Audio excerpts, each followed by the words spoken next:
Everybody ready for the Mind Dog, the Magnificent Show?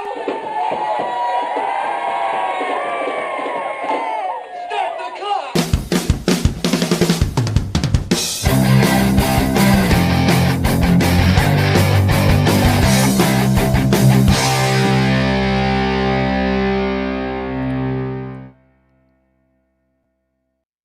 And welcome, my friends, to yet another episode of the Mind Dog TV podcast. I'm Matt Now. Thanks for coming. It's great to have you here as always. Today, we're going to talk about leadership with somebody who is known as the CEO Confidant.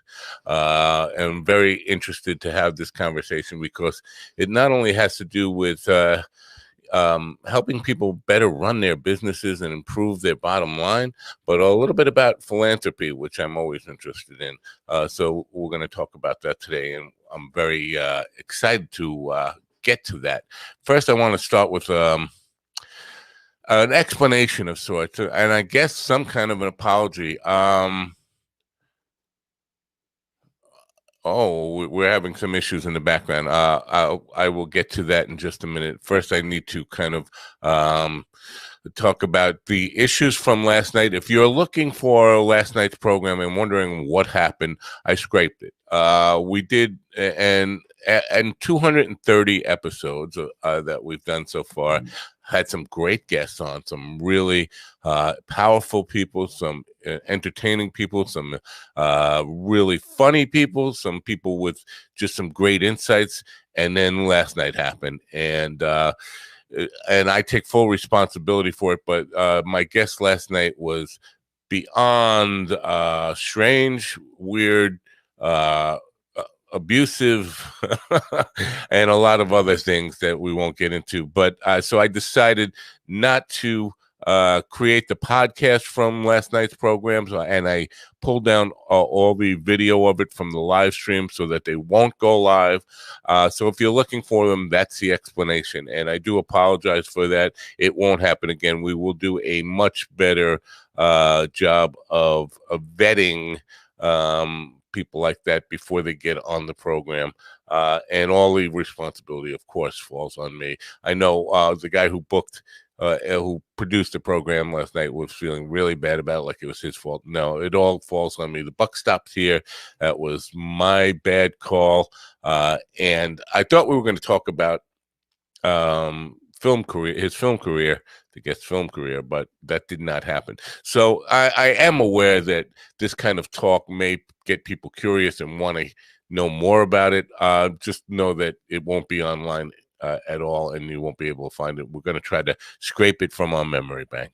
I'm going to do a couple of things here, talk about the product demo that I need to do, run my sponsor, and then I'm going to run a brief music video so I can help my guest get straightened out with his camera situation. He's in the green room right now with some technical difficulties. So while we do that, I will help him. But first, I want to talk about this stuff. This is my Vital C.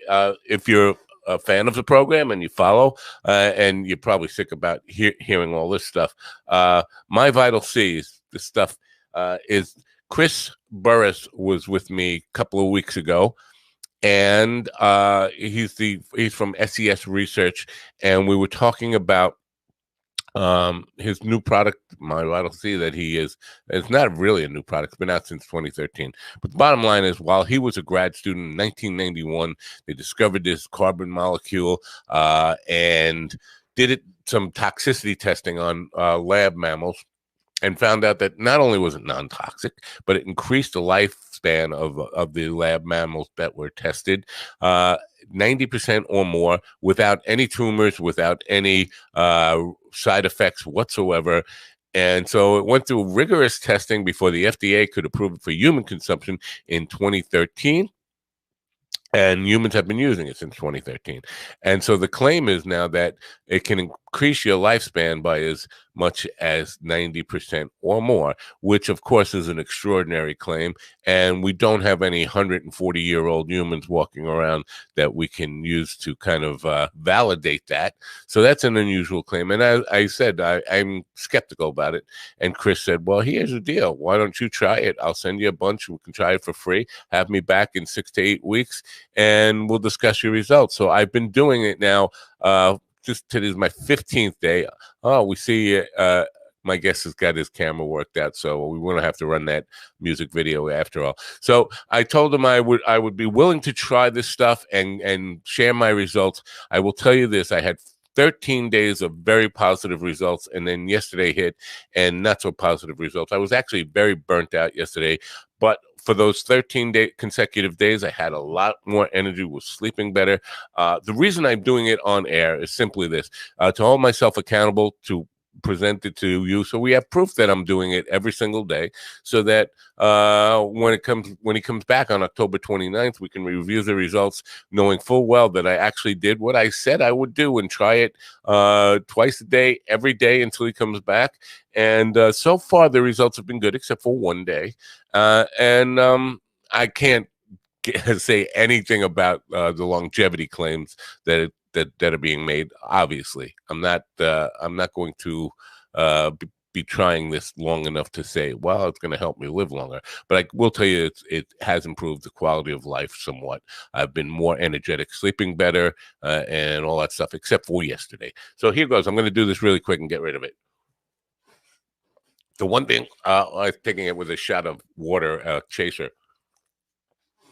The one thing I will recommend to him when he comes back, is that we got to do something about making it taste better. You know, they can make cough syrup taste better for people who have a tough time with cough syrup. They should be able to do something with that because it's god awful. My sponsors today, FundWise Capital, a business lending platform. They're a lender matching platform that gets you the best credit lines guaranteed. You can apply online in 60 seconds or less, and there's no effect to your credit to see how much you can get. Use the funding for anything you need to start or grow your business. That's right, I said start or grow your business. If you don't have a business yet, but you got a solid business plan, they can help you get funding to get your business started. Get the best funding you can qualify for. Their strategic lending matching platform searches through hundreds of lenders to find the best possible options for your unique situation. They have hundreds of 5-star reviews on Google, Trustpilot, and Facebook, and an A+ rating with the Better Business Bureau. They provide unsecured lines of credit at 0% interest for 9 to 15 months, unsecured term loans, loans based on your income, short-term gap funding, or bridge loans. They work with real estate, startups, as I mentioned, franchises and restaurants, any kind of businesses, any kind of project. To get started, it's really easy. Just go to apply.fundwise.com/minddog. That's apply.fundwise.com/minddog. The links will be in the description as always, and I do appreciate you patronizing my sponsors. I hope I get this name right because my guest was having some difficulties, and I haven't had the opportunity to ask him the exact pronunciation of his last name. I am going to take a guess here, and if I get it wrong, I'm sure he'll correct me. Angel Ribo, known as the CEO Confidant, is an influencer, international TV host, public speaker, CEO consultant, board member, and a philanthropist. In the last 25 years, Angel has empowered more than 1,500 CEOs in 33 different countries. He was born in near Barcelona, Spain, and has lived in 8 countries and speaks 5 languages. It's my privilege to introduce him to you. Ladies and gentlemen, please open your ears, open your minds, and help me welcome in Angel Ribo. Thank you. Thank you very much. That was a pretty thoughtful introduction. Thank you so much for being so kind and so patient. Not only to you, but obviously to your audience. Thank you. Did I get your name right? Oh, absolutely. You did. Oh yeah.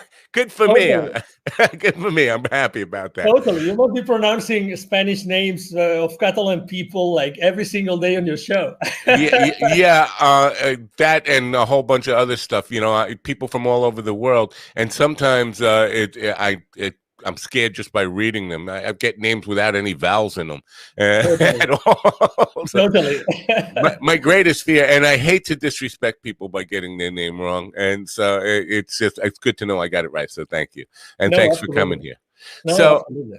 Let's talk a little bit about you and the path that led to where you are today, and your work with CEOs. Can you tell us a little bit about your background?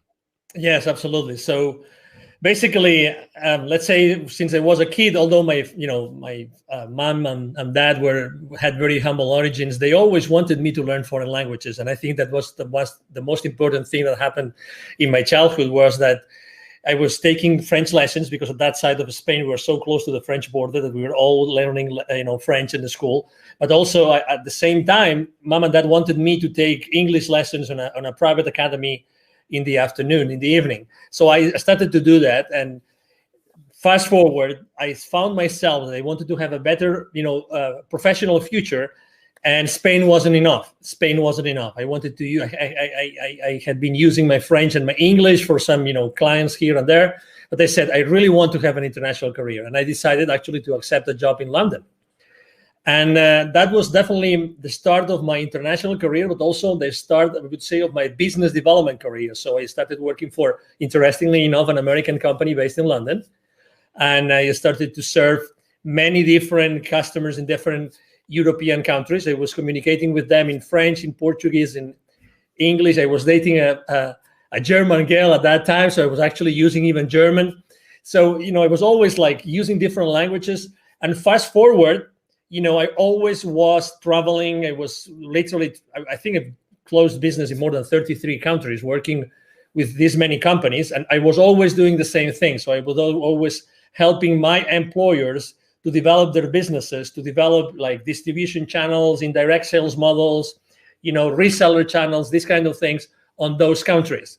So I always was blessed of having teams around me that were supporting my challenges, and I always was working for the kind of businesses that we were conducting. We always had to reach the C-level, so we always had to reach the high-level executives of those corporations, because actually the amounts also of the deals we were closing were pretty sizable. So, and I was doing that first from Europe, from London. I moved to Mexico, lived there for 10 years. Then I've been living in Plano, Texas for 10 years now. But always the same thing, using this international background and going to so many countries and dealing with so many people with so many different cultures, and always helping them solve their business issues using the technologies or the services at hand. Wow. Interesting stuff to unpack in that stuff. Well, let me just tell you a little bit about my experience and why I'm going to be asking the questions I am going to be asking will probably be revealed in this little bit. I have had many careers. I've been a creative person my whole life and been involved in creative stuff, but I had a lot of opportunities or necessity to take day jobs and careers. Been a marketing director, a technical director, a junior vice president in a corporation with 27,000 employees. Spent a lot of time. Every single job I've had for the last 35 years before I took this. Now I am a CEO, but before I started doing this, my direct report was the CEO of the company. And what I found is, at least here in America, now you work internationally, so it might not be the same, and I've had probably 7 or 8 that I thought about last night, where I reported directly to the CEO, and the CEO was the most out of touch with the culture of his own company, the one who really did not understand what the people underneath them were doing, what their culture was, or what their mission really was, and what drove them. I find that to be epidemic, and with talking with business leaders on this podcast, it seems to be holding true in the United States. So why is it that I understand the CEO is the decision maker and the guy who's going to sign your check, but why is it you start there? Why not with the people who are really running the company, like the junior vice presidents and those people who really have their pulse on the company? Are you asking me why do I stop with the CEOs? Yes. Is that your question? Yes. Well, let me tell you, I don't stop. Okay. I don't stop. So, I've been working with them. I've been helping them. I have been empowering them. But, and you just answered the question. The reason is, you just said it. They signed a check. There's the board, right? There's the board. There's the CEO. There's the leadership team, right? Right. And there's this gap. Typically, CEOs and boards are pretty aligned. Okay, let's put it this way: they're very aligned. Right. There's starting to be a gap between the CEO and his leadership team. Oh my Lord, the gap between the leadership team and the rest of the company is huge. Right. So that's why, due to the fact that we had to deal with these large projects and these large amounts and everything, large dollar amounts and everything, I had to necessarily work with them to have the sign off. But the nitty gritty, the dirty work, obviously was done with the leadership team, and most importantly with what I call the business operators, the rest of business operators. But I am totally with you. And you know what? I think that I think that as soon as business operators start to be aware of the implications of what they do, and actually the CEOs empower their business operators to do that, to know the exact, the consequences of their business decisions while they work there, this gap that you just mentioned, this lack of, oh my God, I see all these people in the company, but at the top, maybe it's not that clear what these other guys should be doing. Right. That thing that you experience yourself like firsthand, it happens every single day. Every single day. So first identify the gaps and then do something about it. So then the follow-up question, if I may, actually, I might even ask that question to you, which is, why wouldn't the CEOs take action? Right. Why wouldn't they do it?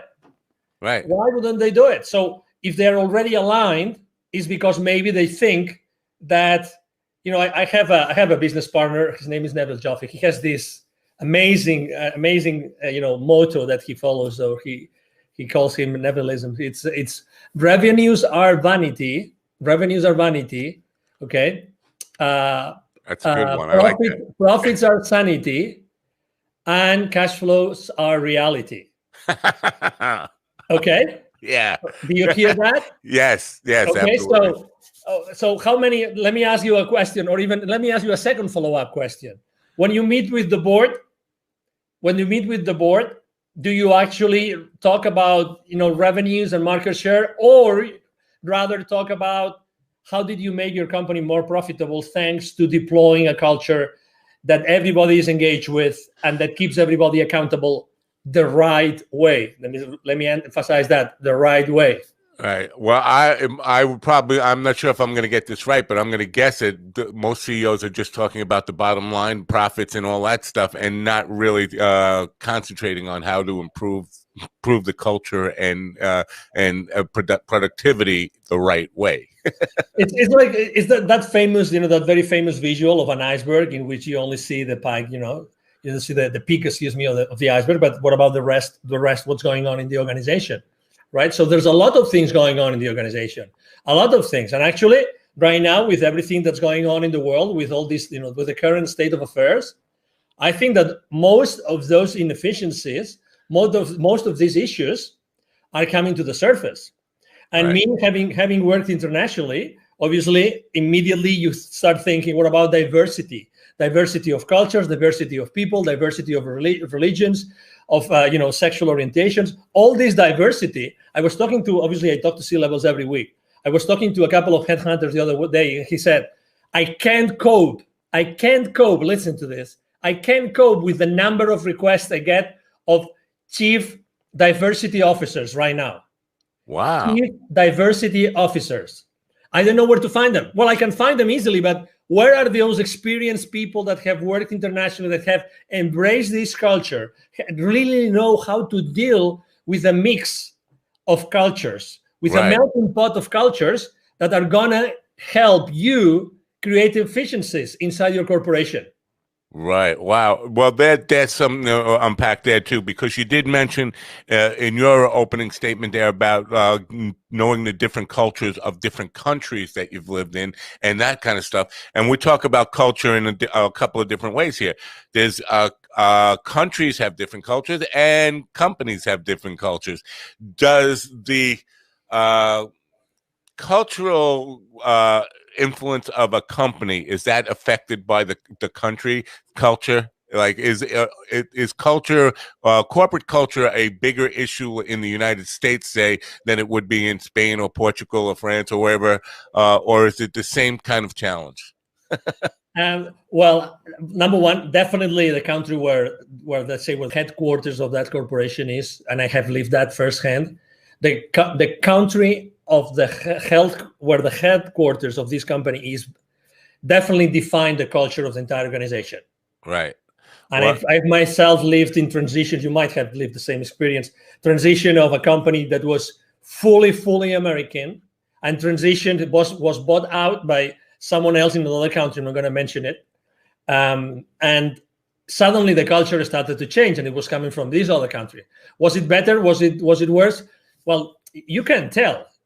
You can't tell until you start seeing the consequences. You start seeing the implications. You start seeing how does that translate to the way you communicate with the rest of the people, with the rest of your peers, your managers, the people that report to you.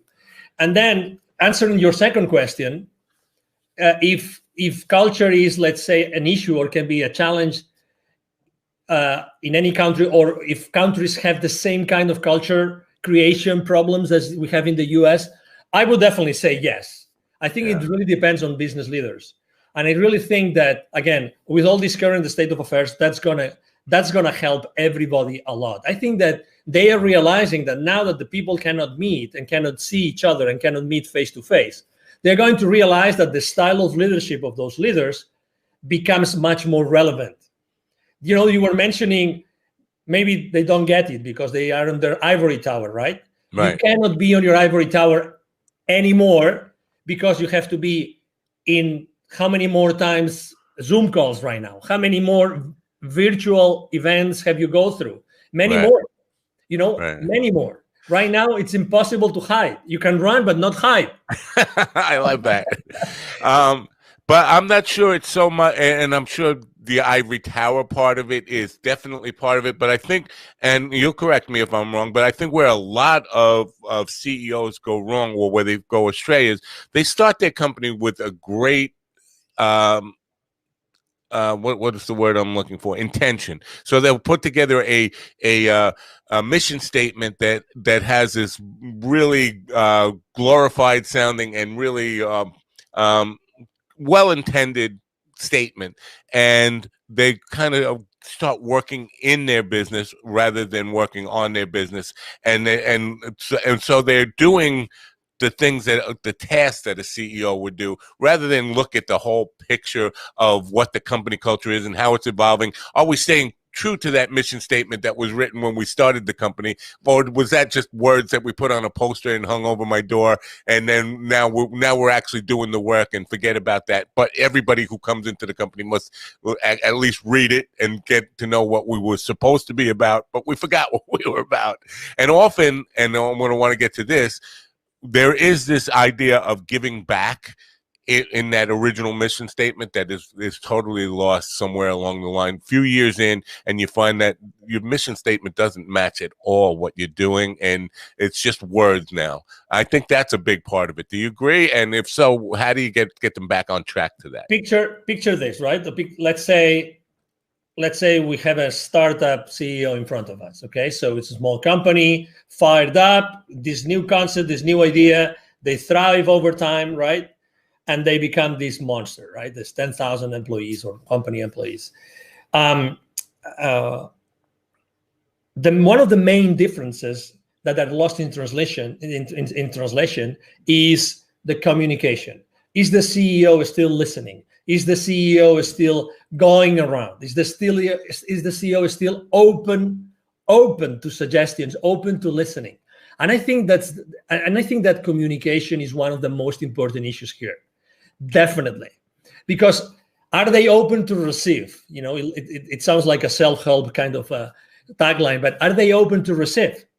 Are they open to receive? If you start looking at you've been a CEO, you reported to CEOs, what if you started to look at all the skills of everyone at the company, all the skills, not even the work-related skills?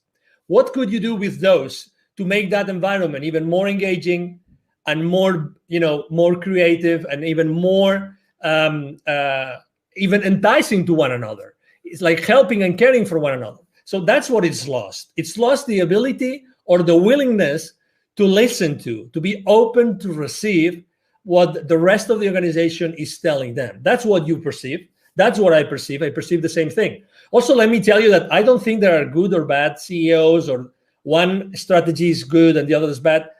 I don't think so. I think that it's more what the CEO does with it. What do they do with it? I've seen the same strategy work for one CEO and fail with the other. Why? How was their team following them? Right. How were the different levels of management following them? Did they know? You talk about the mission. Mission is nice, but if you asked, take any Fortune 5,000 companies, employees, take all those, I don't know, millions of employees, ask them, what's your company's mission? Would you guess a percentage? Would you guess a percentage of employees that would get their own company mission right? Probably very small. Very small, exactly. I stayed with the last employer I worked for 11 years. 11 years. I was, the mission statement changed probably 2 or 3 times, maybe more throughout these 11 years. But regardless, let me tell you, I was repeating that mission statement on every single sales presentation to my clients or business partners, whatever that was. Again, do I remember that mission statement today? Right. I completely forgot. Right. So it's not only having one, it's also how the employees we are going to engage onto that mission statement. I honestly think that mission statements should be like effortlessly learned. If they are not effortlessly learned, they're not good mission statements. Sorry, I'm a little bit disruptive, so I have to tell you that. But I believe that, at the end of the day, everything is about energy.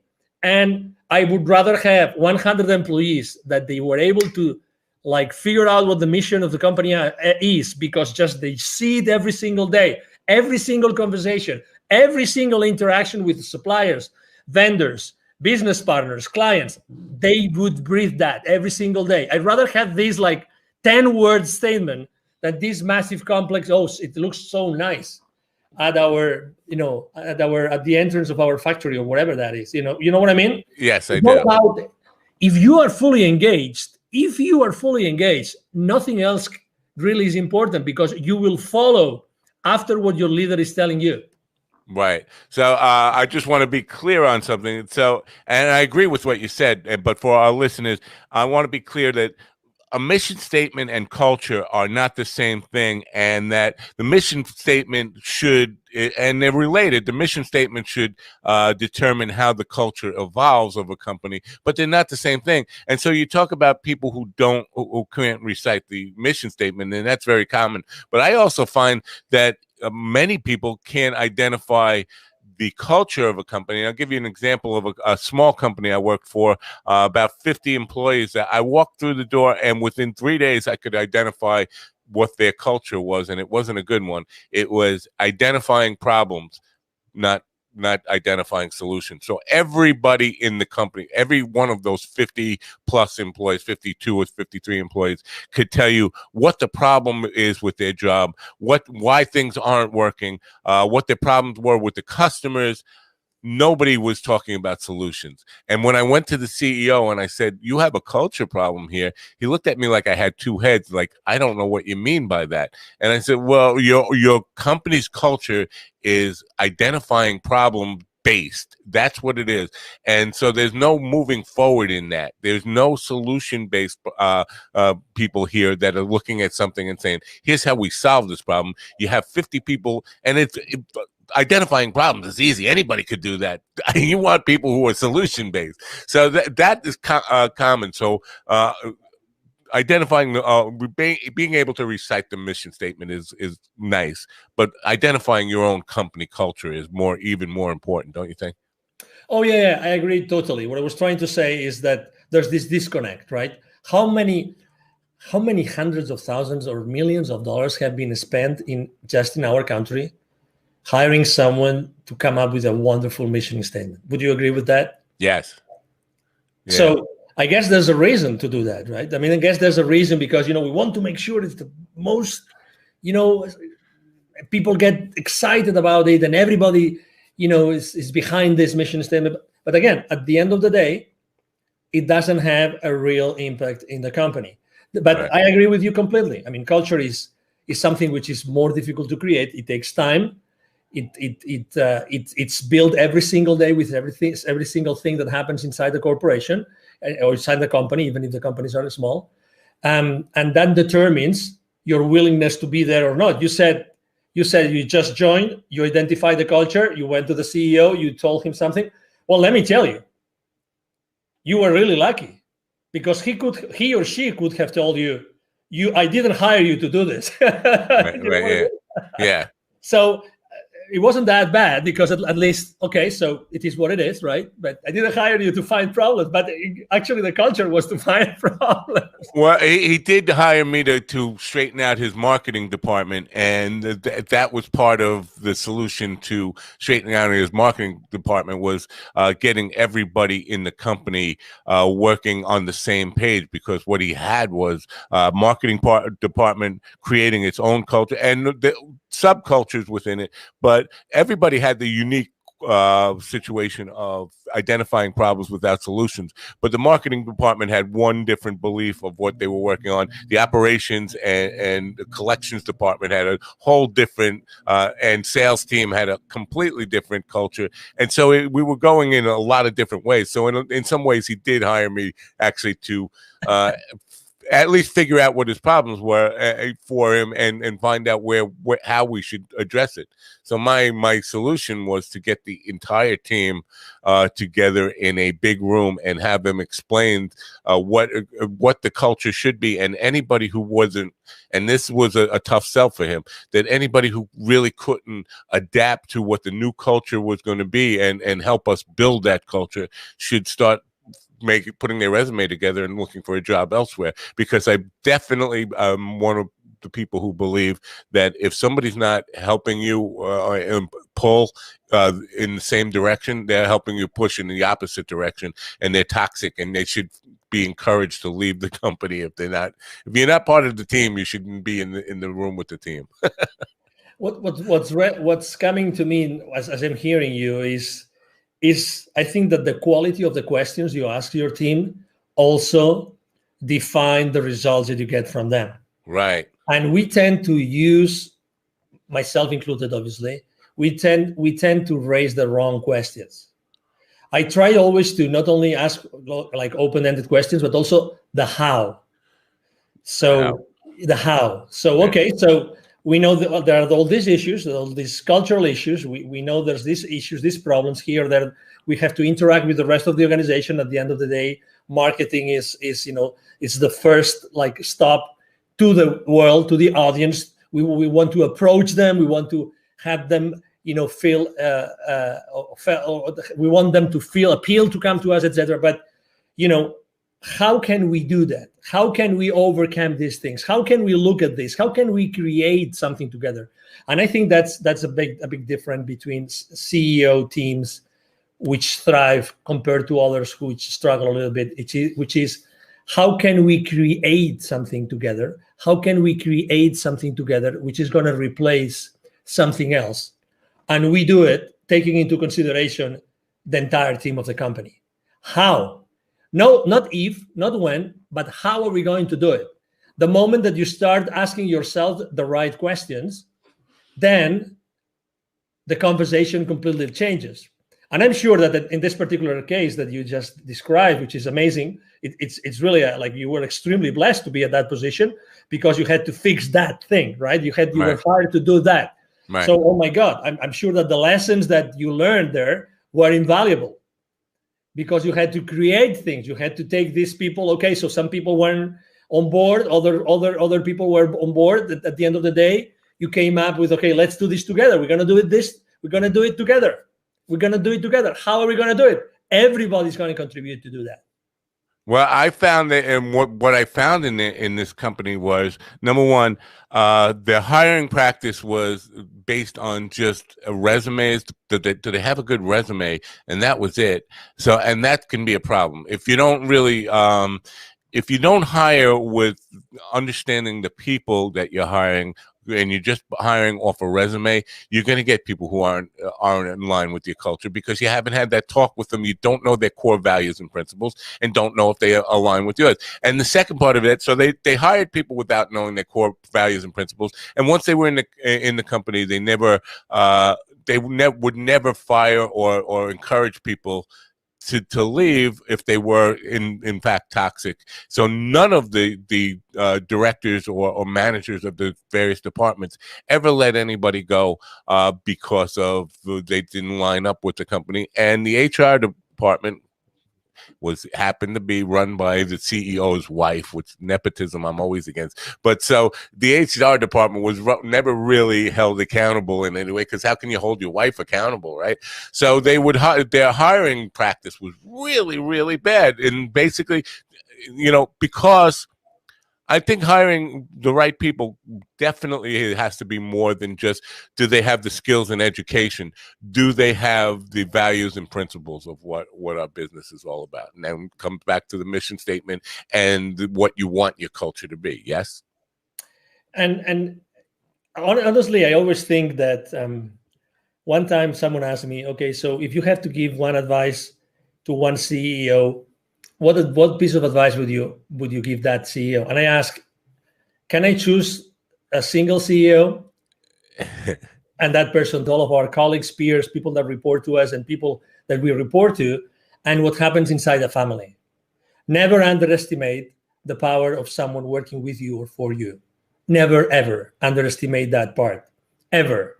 Because there's always something that can happen. There's always some experience, some part of the creation process that you are undertaking with them to create, in this case, for instance, a new marketing strategy that can change this, can change the future for that company forever.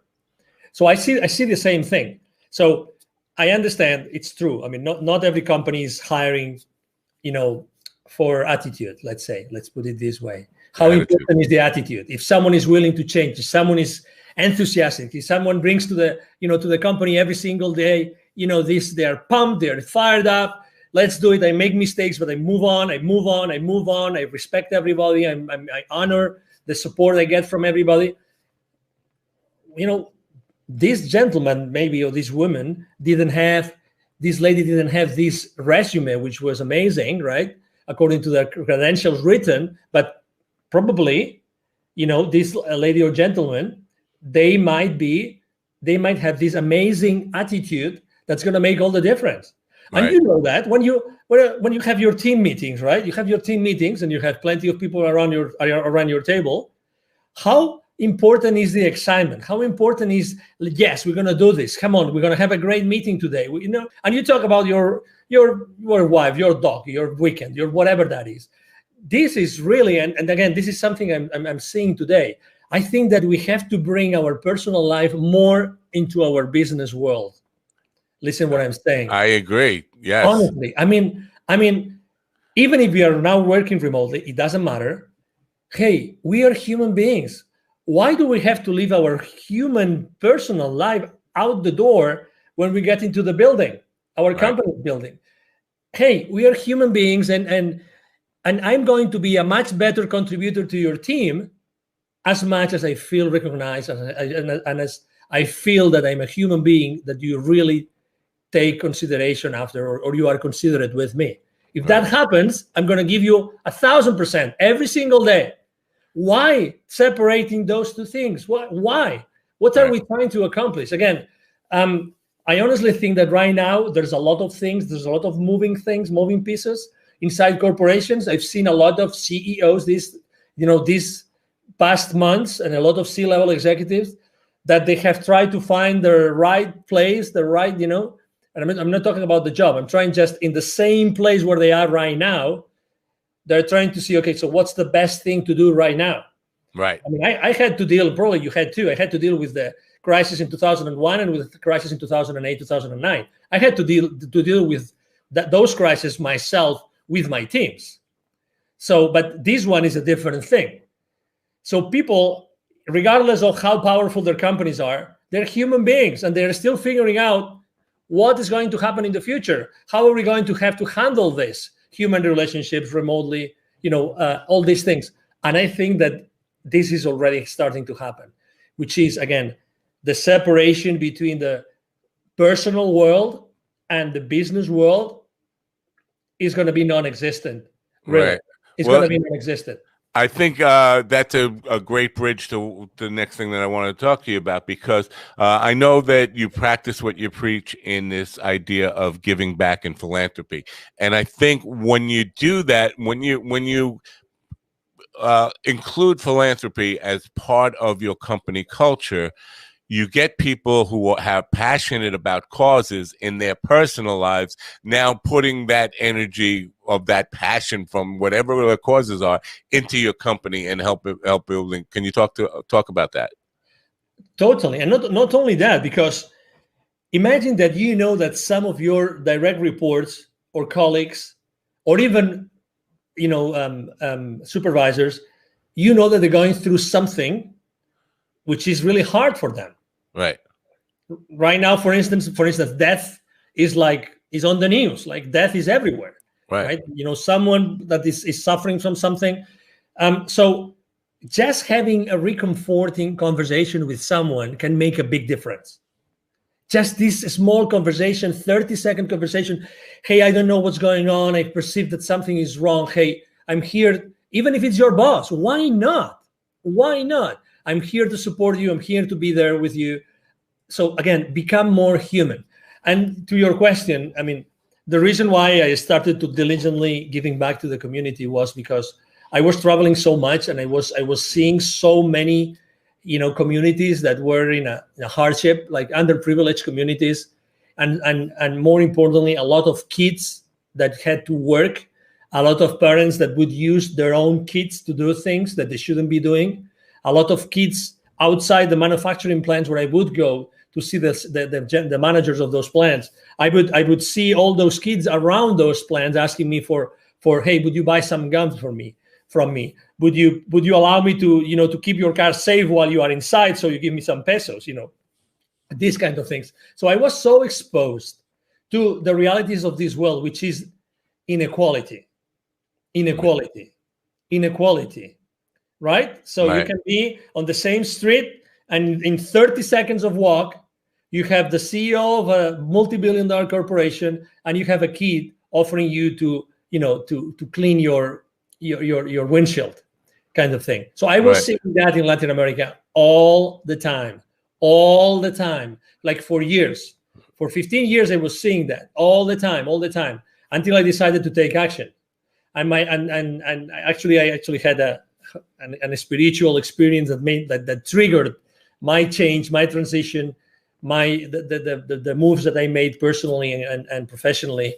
And I decided to start, Wisdom for Kids, which is, thank you for reminding the audience, which is definitely the foundation that I decided to co-found together with two additional gentlemen in 2017. But the idea was created in 2015 because, why are we here? Why are we doing so many things for so many people, but how are we really making sure that this inequality, that these kids, in America, there are 170 million kids. That's data from the UNICEF 2012. 170. 81 million live in poverty. 81 million. Wow. 81 million live in poverty. Okay, so wow. I mean, that means that every time you see two Latin American kids, the likelihood of one of them being poor is high. Right now, obviously, after everything that is happening in the world, probably the amount of kids that live in poverty has dramatically increased.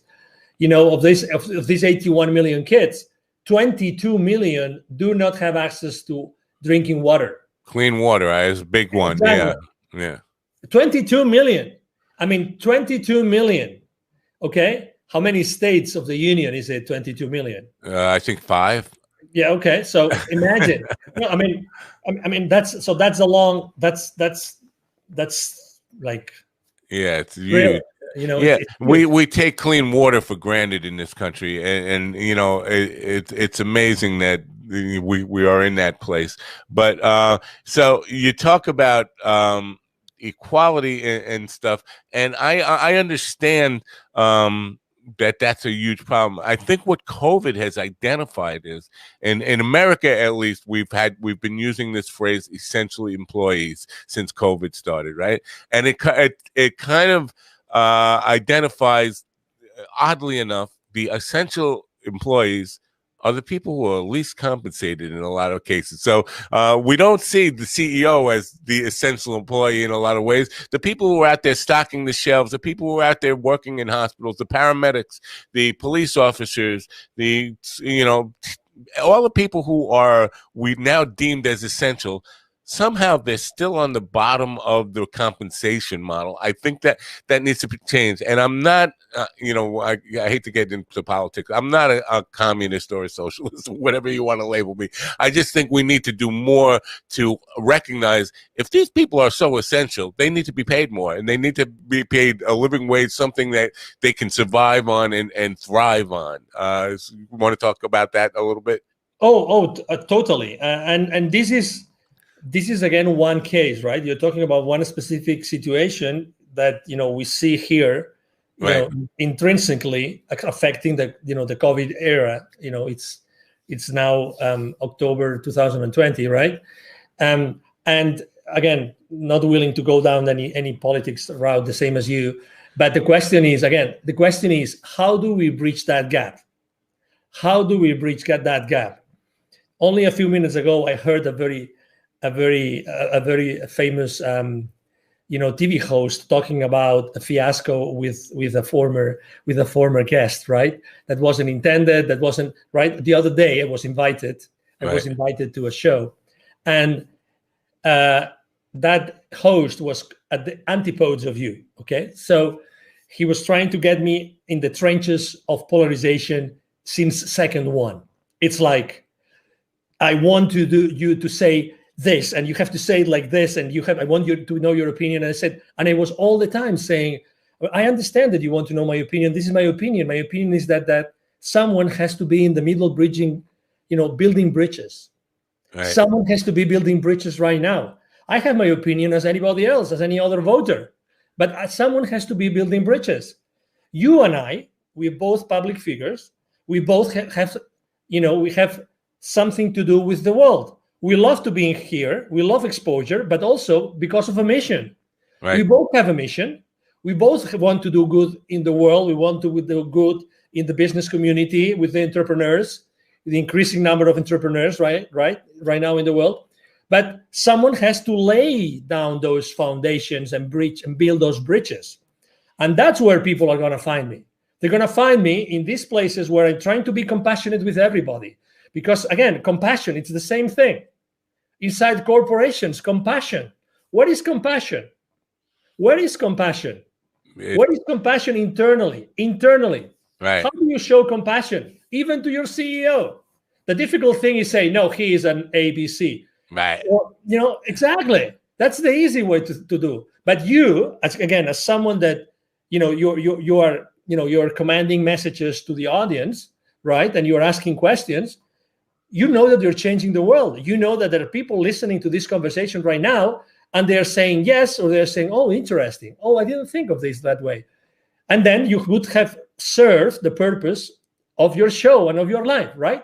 Right. So that's exactly what is our, I think that's our, like our commitment and our role in our lives is to really be the main characters of our lives. Be the main character of your life. Don't get sidetracked because it's so easy. Hey, take responsibility of your life in the sense that be yourself. Wherever you stand in the political spectrum, you name it, be yourself. Right. Be yourself. Do your own research. Stand up for what you think.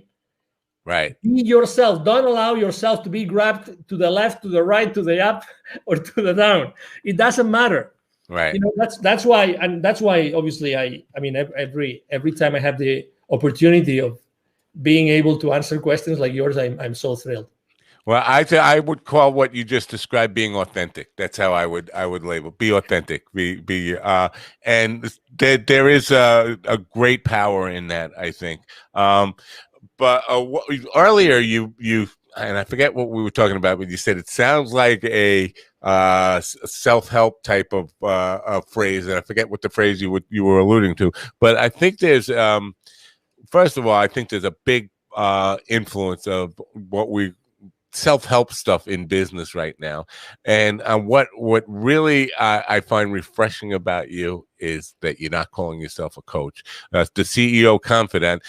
I'm hearing from so many people who label themselves business leadership coaches and things like this, and I think we get to the point, and that's a self-help term, and we get oversaturated with that. I think we're seeing an influx of too many people who want to be coaches and we're losing enough people to coach, if that makes sense. So we have so many people who are you know what, I don't want to work anymore, I just want to teach my knowledge, and I want to share my knowledge and be a coach rather than actually produce anything. And I think that's a tipping point where we're kind of getting close to. So talk about why you kind of steer away from that new agey kind of language in what you do. Yeah, obviously I've made that mistake myself. I've sinned. Okay. So, all right, but yeah, not anymore. I mean, I don't call myself. Other people call me that because I was just being myself, and being authentic, and I had some other people that were following me, and I was blessed to do that the same as you, right? Right. But it's the other people who have to decide if that's a role and their concept of that of the word coach resonates, or is me, or it's not. In reality, I think that the most important thing is always to be yourself consistently, so the other people can learn and decide if they want to learn from you or they want to follow you. If they feel satisfied, they feel happy, they feel comfortable being with you or following you, let's say. So right. Are there a lot of people calling themselves coaches and maybe they're not coaches or they don't know what they do? I mean, I've been there. I've made mistakes. I've been fragile. I've done lots of things that they should have never done. And obviously a lot of people right now need to make, their ends meet, right? They have to have their ends meet, and they have to teach and everything. But I'd rather be teaching. I'd rather be teaching and training, let's say, than being coaching. Although right. I recognize that asking questions is the most powerful way to get into someone or something. Right. Asking powerful questions. Powerful questions. I agree. Definitely. Asking powerful questions. So, and because you are a host, so I mean, you do this every day, and you are asking me questions, obviously, that are making me think and consider my own reality from a different point of view.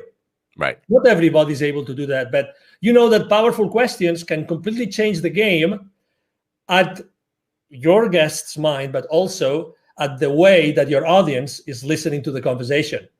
When you are in a position, you're an entrepreneur or you are a manager or a leader, and you have a team under you, it's the power of your questions which determines the relationship you're going to have with these people and how you're going to create together with them. Yeah. The power of the questions. The power of the questions. You probably had, I don't know if you've ever co-hosted with someone, probably you have, a show. I always have a hard time doing it. You know why? Because right. Unfortunately, my co-hosts tend to want to make very long questions, like 1 minute long questions. And right. I hate that.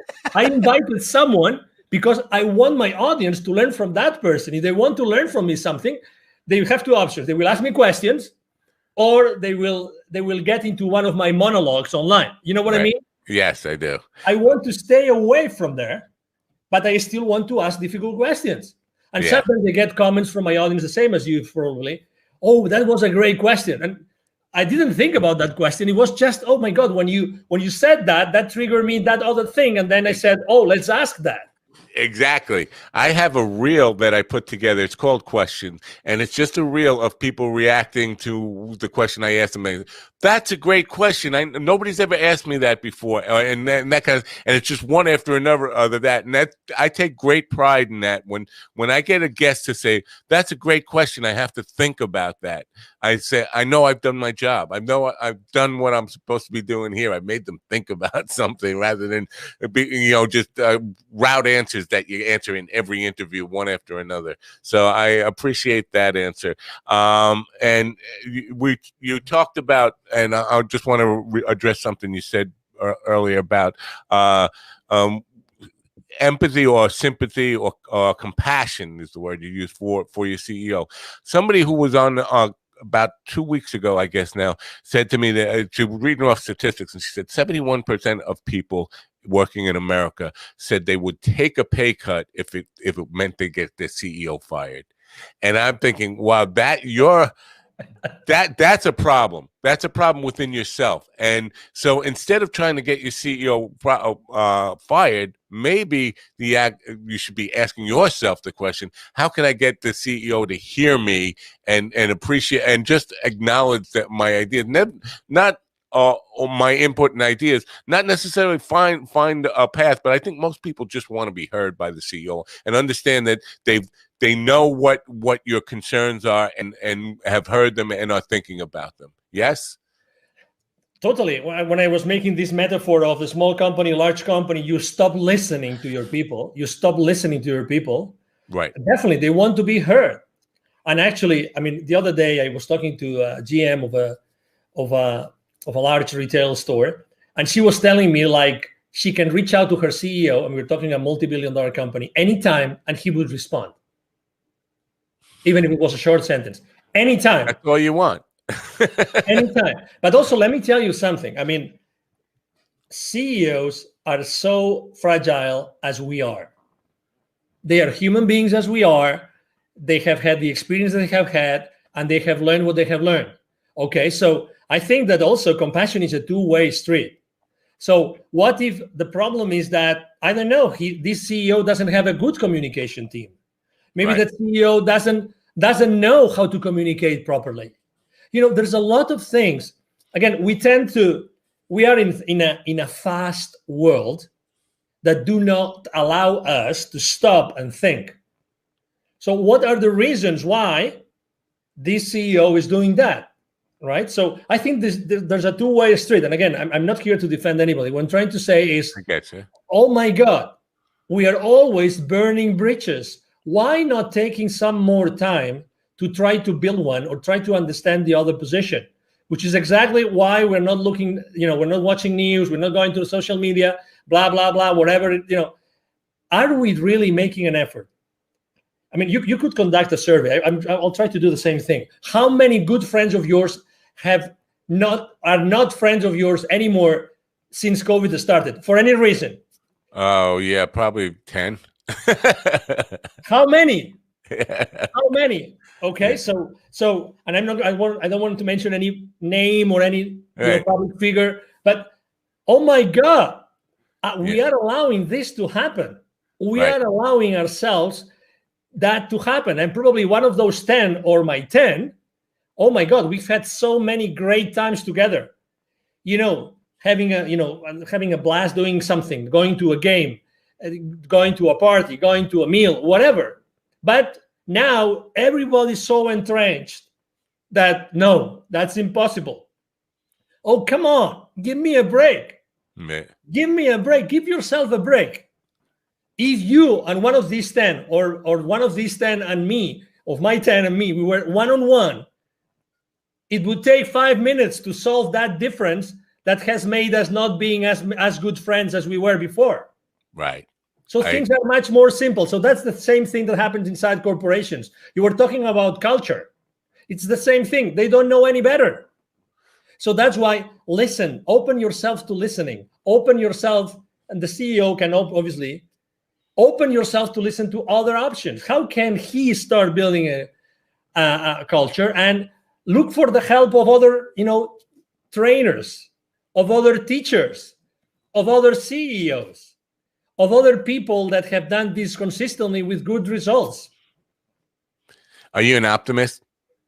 Oh, I am totally. Good, good. It's good to hear. I like when people don't even hesitate for that question, and they come back with. And usually, it's they don't hesitate and they come back with, "I'm a realist, not an optimist." But I appreciate an affirmative, quick answer, no matter what. So I have your link follow up on the screen. I'm thinking that's the best way for people to Yes. find out more about you and get involved with you. Well, and it will be in the description, of course. What is the best route for people who want to know more about you or get involved with you? It'll get you involved in their business. Thank you very much. The easiest way is you see my name here, right? Angel Ribo. So my email address is very easy.